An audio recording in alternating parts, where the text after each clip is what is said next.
Bonjour à toutes et à tous. Je suis Zoé Prota, la directrice de la programmation du Festival du Nouveau Cinéma de Montréal et je vous souhaite la bienvenue à la Journée du cinéma canadien. Welcome to the Festival du Nouveau Cinéma and to the National Canadian Film Day. Cette année, la Journée nationale du cinéma canadien a lieu le 21 avril. C'est une journée pour mettre à l'honneur le talent des cinéastes d'ici, from coast to coast, en mettant donc des œuvres canadiennes de tout genre accessibles à tout le monde gratuitement pendant 24 à 48 heures selon les célébrations. Il y a plein de festivals et d'autres sociétés de films ciné-clubs qui participent partout au pays. Et ici, au Festival du Nouveau Cinéma, c'est notre première participation au National Canadian Film Day.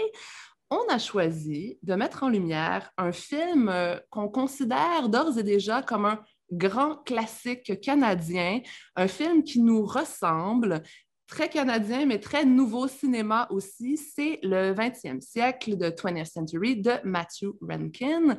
Et je suis donc très heureuse aujourd'hui d'accueillir dans notre magnifique salon Zoom Matthew Rankin, ainsi que deux de ses interprètes, Dan Byrne et Sarianne Cormier.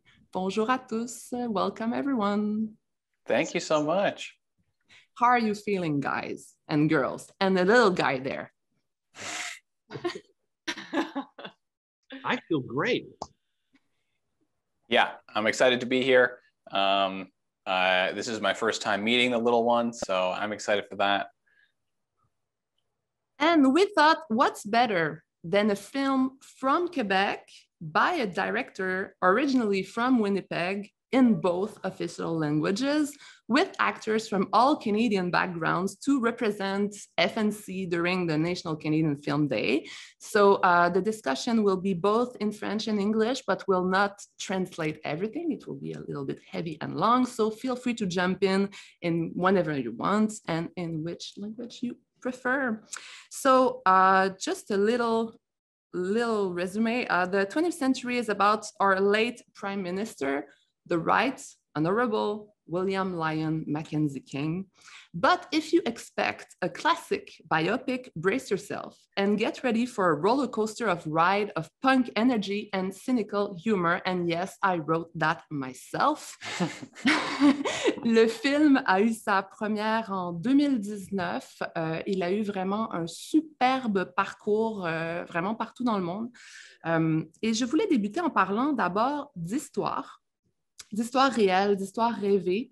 C'est quelque chose qui me passionne personnellement.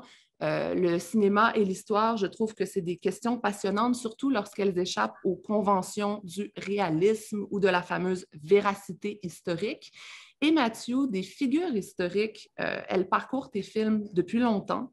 Il y a eu Andrew Minarski dans Minarski Dead Plummet, il y a eu Nikola Tesla dans Tesla Lumière mondiale.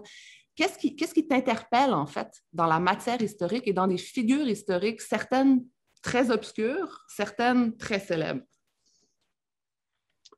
C'est une bonne question et c'est difficile. J'ai l'impression que c'est nos intérêts qui nous choisissent plutôt que l'inverse. Donc, c'est comme difficile d'expliquer pourquoi on tombe en amour avec quelque chose. Mais je sais pas, c'est peut-être un peu ça fait partie un peu de mon propre parcours, juste comme individu. Je pense de plus en plus à une figure qui est très connue au Canada anglais qui s'appelle Pierre Burton, il est un peu le Jacques Lacourcière du Canada anglais. Et il était très imposant, il porte comme un nœud de papillon, puis il a des favoris un peu intimidants. Puis il est très arrogant, il était une personnalité très forte, très nationaliste, très patriotique. Et je me souviens que je me définissais vraiment contre lui quand j'étais adolescent. Je le voyais comme quelqu'un de vraiment comme, arrière-gardiste et fatigante et patriotique. Et, the expression, patriotism is the last refuge of scoundrels. Like, I really sort of believe that. And, so I always sort of maligned Pierre Burton But I've realized that with time, I'm actually turning into him. And I think that that's sort of, that's a pattern I notice a lot just in my life. You know, when I was growing up, I had all these sort of dreams of becoming a very cosmopolitan person, but really I've become extremely parochial. You know, I've been so focused on Winnipeg and, you know, just I've just devoted my life to non-buralism fundamentally. So I'm starting to just embrace these things. These are just, you know, they're becoming part of me, and I'm starting to kind of reevaluate things like Pierre Berton. And, you know, he devoted his entire life to sort of popularizing Canadian history and making it kind of consumable for people. And that's something that I find really interesting. I'm definitely think of myself as an anti-nationalist. I'm not a patriot, but I find the sort of, comment est-ce que je peux dire, la mise en image du passé, c'est quelque chose qui me préoccupe vraiment beaucoup. La façon pour laquelle on raconte l'histoire en cinéma, c'est toujours imparfait et c'est toujours artificiel. Et on a la tendance d'oublier ça. Fait que la mise en image du passé, c'est quelque chose qui m'interpelle beaucoup. Non seulement les gens ont tendance à l'oublier, mais les gens se sentent offusqués, en fait, quand on fait des erreurs historiques au cinéma, parce que c'est considéré comme un mensonge envers les masses. Les masses vont aller voir le film et puis vont apprendre cette fausse histoire. C'est comme j'ai eu des débats avec des gens là-dessus, vraiment, où les gens étaient fâchés d'avoir vu un film qui ne présentait pas toute la réalité. Oui, et pourtant, il y a toujours une différence entre la réalité et une représentation. Toujours. Si je me souviens, j'avais un professeur d'histoire quand j'étais étudiant qui avait consacré un cours au complet aux dents de Leonardo DiCaprio dans Titanic, parce qu'elle trouvait que ses dents étaient beaucoup trop belles. Ça se peut pas dans sa tête à elle qu'une personne aussi pauvre en 1912 aurait des dents aussi belles. Donc, elle avait consacré un cours au complet à ça, comme quoi c'était une fausse représentation du passé. Et ça se peut que James Cameron, you know, a fait le calcul que oui, ça se peut que les dents seraient pourries en 1912. Mais mon histoire d'amour ne fonctionnait pas si Leonardo a des dents pourries. Fait il a dû choisir, puis il a dû, you know, prendre des décisions. Fait et c'est sûr que c'est le genre de choses qui irritent énormément les historiens académiques. Alors que dans notre cas, dans le cas de notre film, on tentait d'être vraiment franc avec le côté artificiel. It's very, very blatantly a falsehood. I mean, it is drawn from actual facts, but the translation makes it very clear that what you're watching is a representation and it's not pretending to be real. Et justement, parlons de ce jeune William Lyon Mackenzie King, donc, qui est dans le film prêt à conquérir son Canada, son idée du Canada en ce début de 20e siècle et de toutes ses péripéties pour atteindre le pouvoir et aussi le bonheur, quelque part. C'est donc un genre d'anti-biopic. Je l'ai qualifié dans mes notes de minute du patrimoine psychédélique et irrévérencieuse.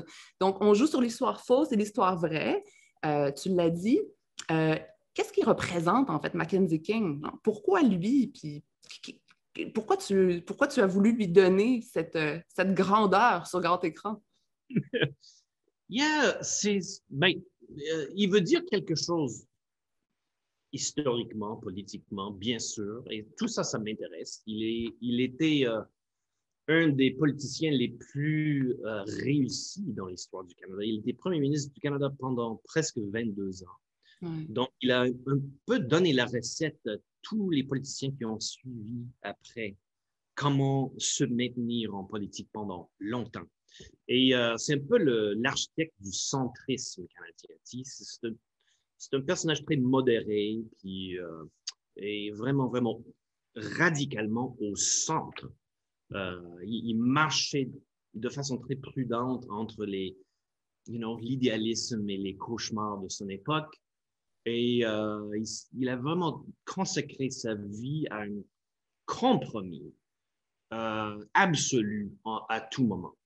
Donc, ça, c'est intéressant du point de vue canadien. Mais c'est sûr que pour moi, c'était surtout un rapport personnel. Je m'intéressais à lui personnellement. J'ai lu son journal intime lorsqu'il était au début de la vingtaine. Et c'est un document qui est plein d'obsessions curieuses et toutes sortes de pathologies et toutes sortes de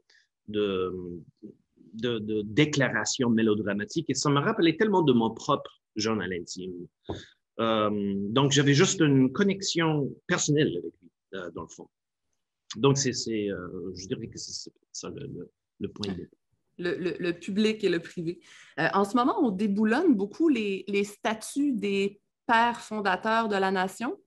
Dans toute la création du film, est-ce que tu as déjà senti une certaine résistance à s'attaquer à une figure historique comme ça par rapport à des interlocuteurs que tu as pu avoir? Ou au contraire, est-ce que les gens embarquaient vraiment dans l'aspect irrévérencieux de la démarche? Je ne suis pas sûr que je comprends tout à fait la question. Quand tu présentais en fait cette attaque à une espèce d'image publique de Mackenzie King, est-ce que la réaction des gens, est-ce que c'était plutôt de la jubilation d'aller défaire une espèce de figure archétypale ou tu sentais une certaine résistance par rapport à ça? Yeah, non. Non, je pense pas. Je sais pas. Je pense que les historiens académiques ont tout fait pour comment est-ce que je peux dire, défaire l'image révérencieuse qu'on peut avoir de Mackenzie King. Je pense que les historiens ont déjà fait ce travail. Alors que cet engagement, c'est pas, je pense que c'est, c'est clairement, c'est tout à fait un engagement artistique et non pas factuel ou académique ou, c'est une image. Je le décris un peu comme un cauchemar que Mackenzie King aurait pu avoir à la fin du 19e siècle. Donc, c'est pas, oui, le but n'est pas, c'est pas forcément de faire un argument factuel à propos de son phénomène, mais plutôt d'engager avec ses énergies, avec le matériel qu'on ne peut pas vraiment évaluer de façon historique. C'est ce qui m'intéresse. C'est pour ça que je suis artiste et non académicien. C'est parce que je m'intéresse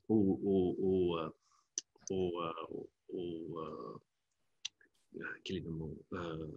Je m'intéresse au patrimoine historique qui n'est pas qu'on peut pas évaluer textuellement ou matériellement. Quelles sont les émotions du passé? Quelles sont quelle est l'histoire des excès qu'on peut imaginer? Ce sont des choses qu'on peut pas évaluer empiriquement. Donc, c'est le domaine des arts de faire ça. Et je pense que le film est très ouvert là-dessus. C'est pas un effort de dicter une signification précise à cette personne.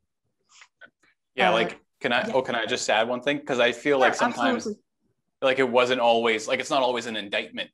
It's not always saying like, oh, this person's negative. It's like, this person is this. And it's like, there's just so much going on at the same time that like, I think it's hard to even say that someone's reaction would be to the indictment of King. It's like, well, they might have just been laughing at the dick joke that we made. Actually, my next question was for you, Dan. How did you approach? How did you find your Mackenzie King? Like, how did you approach that figure? Well, it's similar to your line of questioning previously was because I also approached the script in the same way that you would think that you were saying a biopic is traditionally approached, with reality, with like focus on truth or some mainstream notion of truth.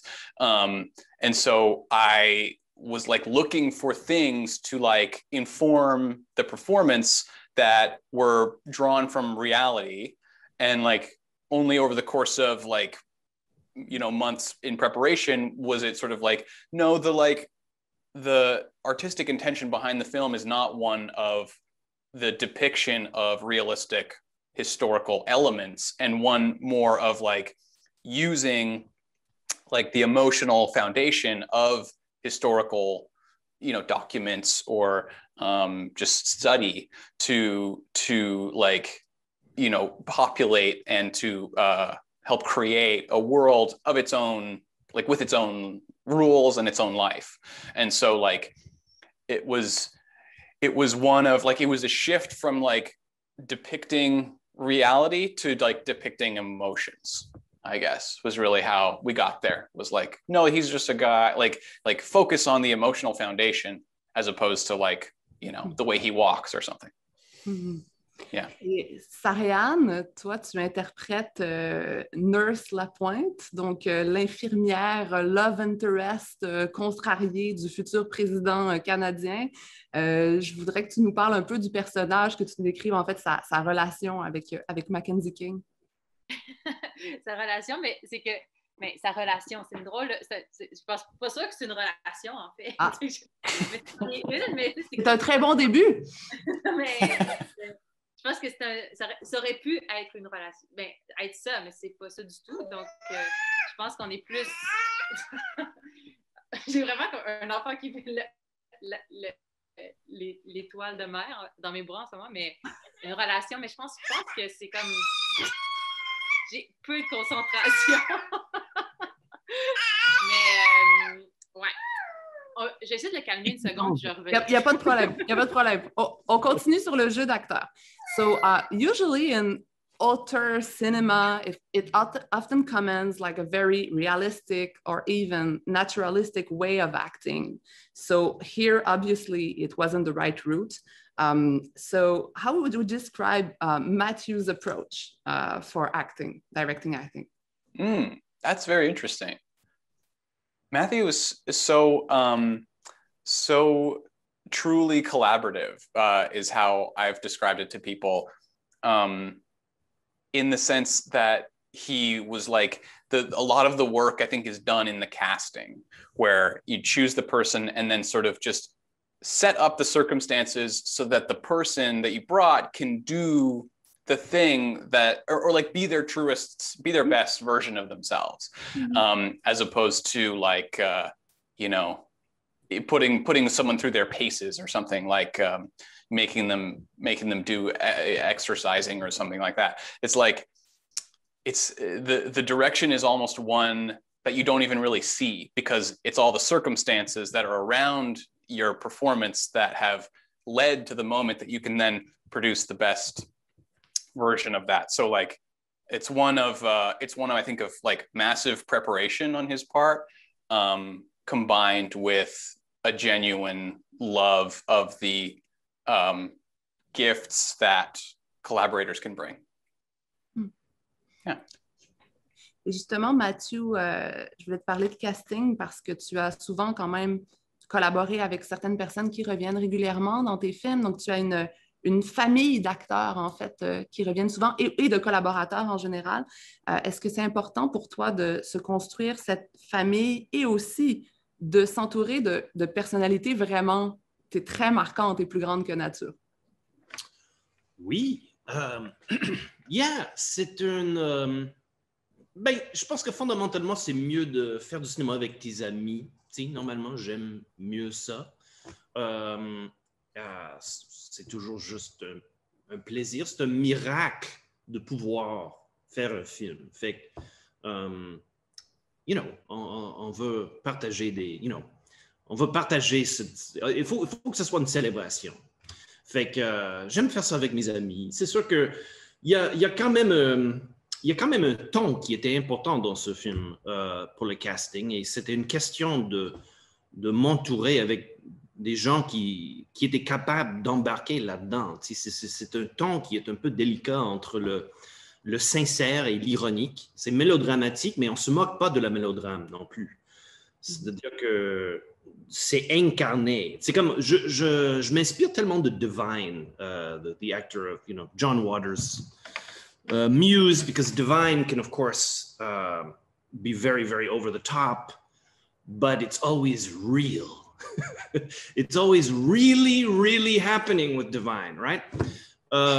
Et c'est ce que j'aime dans notre casting, parce que si j'ai pu collaborer avec des talents qui sont très, très particuliers, comme Dan et Seriane, qui sont capables de jouer parfois des moments très fragiles et très vulnérables et très émotifs, tout en étant très drôle en même temps. Et c'est un talent très, très, très... it's a very strange talent, which I find to be just so exciting and inspiring. And yeah, so it was a question of sort of bringing a group of people who were able to sort of get into that and who would be animated by it, who could be creative with it. So that was sort of the thing about casting. Sariane, tu es plus libre. J'ai mes mains, oui.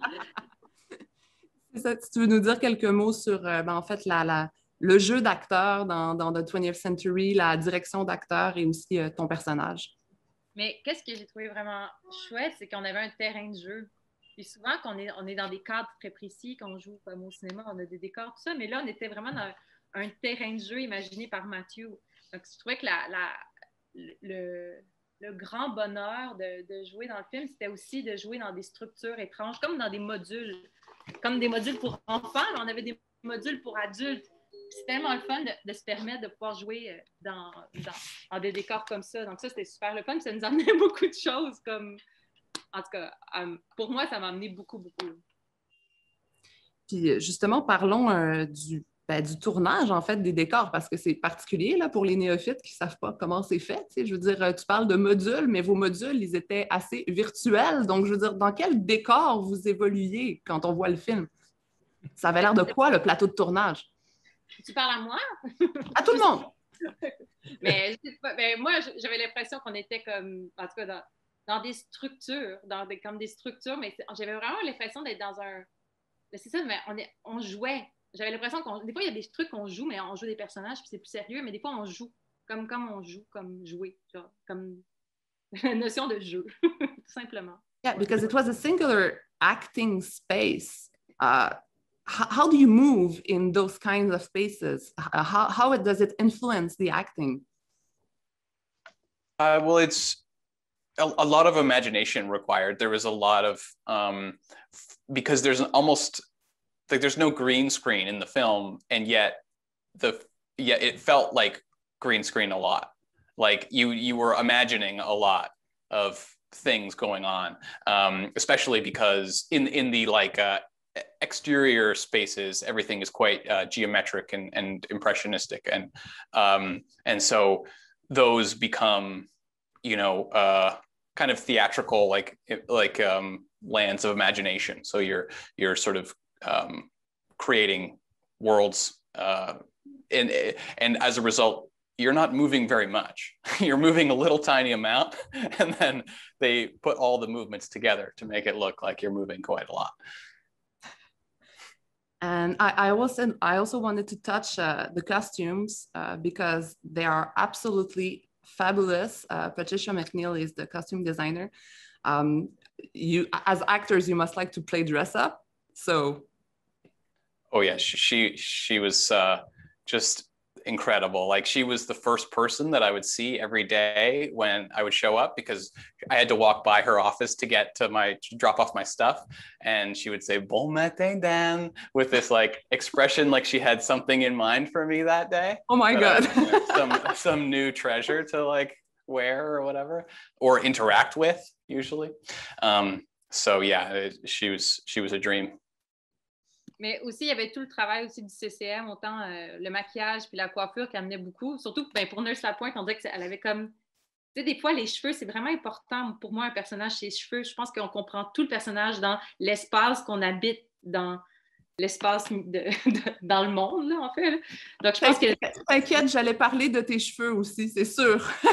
Le CCM, en général, il y avait les costumes, il y avait les cheveux, il y avait le maquillage, il y avait comme il y avait une petite ligne à l'intérieur de la bouche de Nurse Lapointe qui changeait aussi dans le maquillage la manière qu'elle avait de parler aussi. Donc, tu sais, c'est des petits détails qui changent ton corps et ta manière de travailler. Donc, je pense que le CCM, en général, était vraiment, vraiment important pour juste la manière de marcher, la manière de bouger, la manière de parler, puis de sentir ton environnement, là, en fait. Et on a parlé justement des décors expressionnistes ou cubistes ou avant-gardistes. Le film s'appelle quand même Le 20e siècle. Mathieu, les avant-gardes du tout début du 20e siècle, c'est quelque chose qui t'anime particulièrement. On le voyait dans tes films avant aussi. En tout cas, moi, c'est quelque chose que je trouve, c'est vraiment une époque qui représentait énormément à la fois de la liberté, mais du goût du risque en art. Là, au début du 20e siècle, c'était vraiment ouvert. Qu'est-ce qui t'anime dans genre, les avant-gardes du début du 20e siècle? Yeah. Ben en fait, je dirais que je pense que le design du film est plus proche au milieu du siècle. Comme Expo 67 était comme peut-être le diapason fondamental pour pour les images, surtout le pavillon papier et pâte, the pulp and paper pavilion. That was, definitely like a huge influence. Just everything about it. The idea that there would be a pavilion devoted to pulp and paper is also just so deeply funny to me. So that was a big kind of influence. And je pense que ça vient du fait que, bon, d'abord, c'était un très petit budget. Fait on n'avait pas le droit d'imaginer. Et bien sûr, l'ambition de la chose et le scénario était totalement démesuré pour le budget qu'on avait. Fait je n'avais pas vraiment le droit d'imaginer un film d'époque réaliste. Donc, mais j'ai fait le calcul finalement que si j'embrasse une tradition qui est plus artificielle, qui est plus théâtrale, là, mon budget peut aller beaucoup plus loin. Et je peux travailler à l'échelle épique avec mon budget de Dollarama. Et donc, il y avait ce constat-là, mais c'est pas vraiment assez en tant que tel. Il faut que ça incarne aussi l'histoire. Et donc, c'est là-dedans où j'ai trouvé comme les clés fondamentales du film. Si je voulais que c'est à propos de ce projet nationaliste qui s'impose sur le territoire naturel. Donc, je voulais que le spectateur soit confronté par l'artificialité de ce manœuvre tout au long du film. Fait littéralement, l'univers naturel dans le film a l'air totalement géométrique, architectural, comme une artificialité, une structure qui s'impose sur la Terre. Donc, c'était un peu ça. Mais j'étais aussi... je pense que, si je me rappelle bien, au début du film Brazil de Terry Gilliam, il y a comme un carton qui dit Somewhere in the 20th century. Et ça aussi, c'est un peu l'idée. C'est-à-dire que on voit un peu tout le siècle dedans, d'une certaine manière. Et comme on l'a dit au début, le film peut paraître sur papier extrêmement canadien, mais c'est un film qui a énormément voyagé. Et je voulais savoir, en fait, si tu considères que ce film historique / excentrique est finalement universel, quelles ont été, mettons, les différences de réception que tu as pu constater selon les territoires, en fait? Yeah! C'est intéressant. It's, it really depends on the audience to a large degree. C'est un film qui se prête à toutes sortes de lectures. Il y a beaucoup de viscères dans le film. Fait qu'il y a certains publics qui s'intéressent vraiment aux viscères. Puis il y a d'autres publics qui s'intéressent plus à l'argumentation du film. Ses idées, qui s'engagent plus avec les idées du film. Malheureusement, j'ai pas pu voyager avec le film parce que the world is cursed.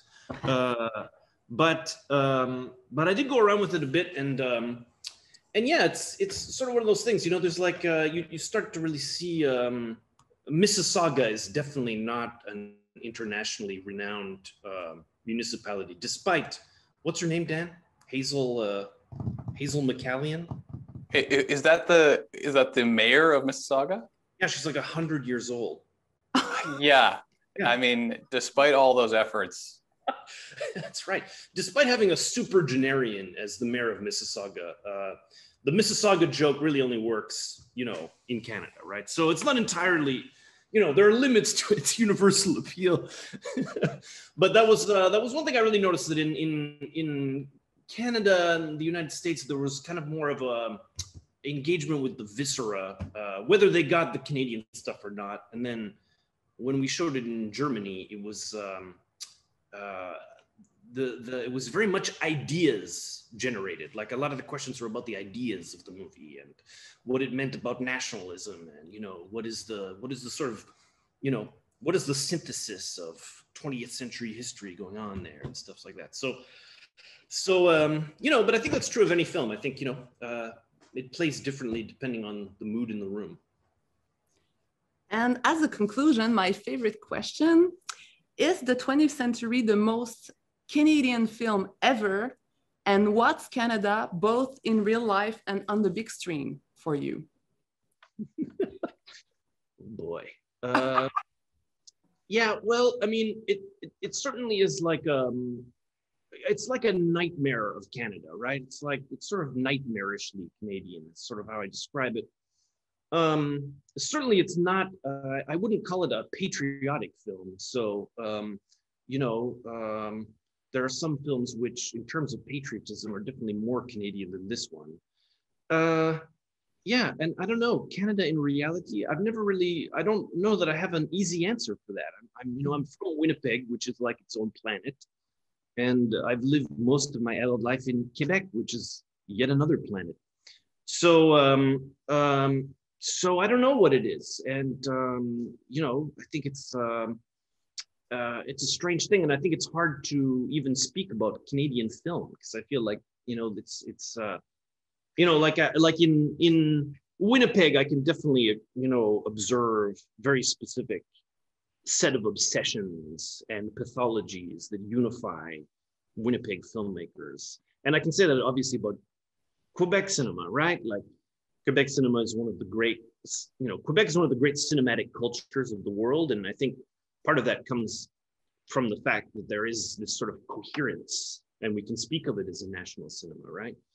Because there's this coherence of, you know, there are subjects that return and themes that we are preoccupied with, and this kind of thing.